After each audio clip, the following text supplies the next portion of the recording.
Hello বন্ধুরা, এই মুহূর্তে এসআইআর নিয়ে কিন্তু একটি বিশাল বড় আপডেট উঠে এসেছে।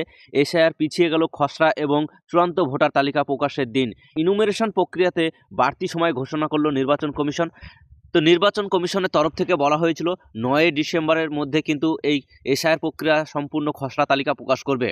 বিএলওদের অ্যাপে কিন্তু অনেক সমস্যার কারণে কিন্তু এই খসড়া তালিকার ডেট কিন্তু পেছাতে হয়েছে নির্বাচন কমিশনকে। এই ডেটটি কিন্তু 9 ডিসেম্বরের পরিবর্তে 16 ডিসেম্বর খসড়া তালিকা প্রকাশের দিনক্ষণ ঘোষণা করলো নির্বাচন কমিশন। এবং এটি শুধু পশ্চিমবঙ্গে নয়, পশ্চিমবঙ্গ সহ 12টি রাজ্যেই কিন্তু, যে 12টি রাজ্যে এসআইআর চলছে সেই 12টা রাজ্যেই কিন্তু বিএলওদের অ্যাপে অনেক সমস্যা হচ্ছিল।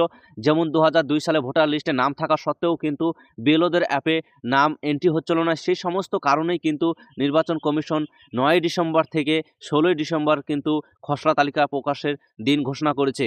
এবং 14 ফেব্রুয়ারি 2026 সালে কিন্তু চূড়ান্ত ভোটার তালিকা প্রকাশ করা হবে, সেটাও কিন্তু নির্বাচন কমিশনের তরফ থেকে জানানো হয়েছে।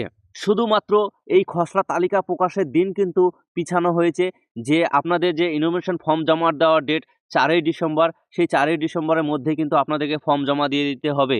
4 ডিসেম্বরের পরে যদি আপনি এসআইআর ফর্ম জমা দেন তাহলে কিন্তু আপনার ফর্মটি বাতিল হয়ে যেতে পারে।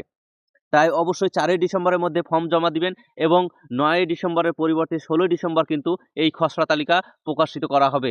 নির্বাচন কমিশনের তরফ থেকে এমনটাই জানানো হয়েছে। আজ 30 নভেম্বর, আজকেই কিন্তু এই নোটিশ জারি করা হয়েছে। তো আজকের মতো এই পর্যন্ত ভিডিওটি যদি ভালো লাগে অবশ্যই একটি লাইক করবেন, আর চ্যানেলে নতুন হলে চ্যানেলটি সাবস্ক্রাইব করে পাশে বেল আইকনটি বাজিয়ে অল নোটিফিকেশন অপশনটি কিন্তু সিলেক্ট করে রাখবেন। তো দেখা হচ্ছে নেক্সট পরবর্তী ভিডিওতে।